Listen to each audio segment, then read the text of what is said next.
अस्सलाम वालेकुम। जैसे कि आप लोगों को मालूम है कि 16 दिसंबर को हम यहाँ सैफुल्ला कनाल पे मौजूद थे और हमने आपके साथ शेयर किया था कि किस तरह से लोग विंटर्स में, सर्दियों में यहाँ पे बेसरो सामानी क्या सामान के साथ मौजूद है। और अल्हम्दुलिल्लाह आज 3 जनवरी को हम यहाँ पे इनके लिए आटा और गर्म कपड़े, कंबल और साथ में जो है वो कुछ और जो है वो खाने पीने का सामान, राशन वगैरह लेकर हम मौजूद हैं यहाँ पे। और ये हमारी डिस्ट्रीब्यूशन अभी चल रही है, आपको हम वो डिस्ट्रीब्यूशन भी दिखाते हैं।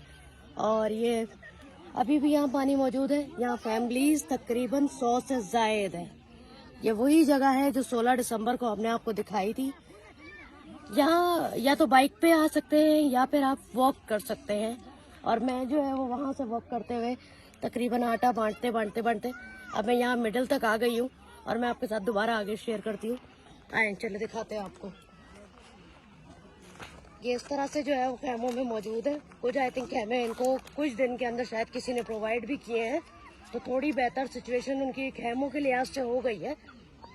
लेकिन वैसे जो है वो सर्दी बहुत है और अभी जैसे ही मगरिब स्टार्ट होगी, रात स्टार्ट होगी और मच्छर जो है वो फौरन स्टार्ट हो जाएंगे। तो हमारे पास इतने फंड्स तो नहीं हो पाए थे कि हम मॉस्किटो नेट्स कर पाए, लेकिन हमने जो है वो आटा, गर्म कपड़े, राशन, खाना, ये सब कुछ जो है वो हमने यहाँ आज लेकर आए। छोटे बच्चे आप चेक करें कितने सारे हैं। यहाँ डेफिनेटली बीमारियां भी होंगी। हमने अपनी जो है वो सैलाब की जो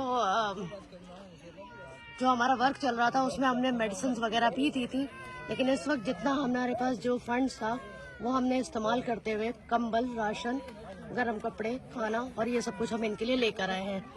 ये हालात है और हम आपके साथ शेयर कर रहे हैं। बहुत शुक्रिया।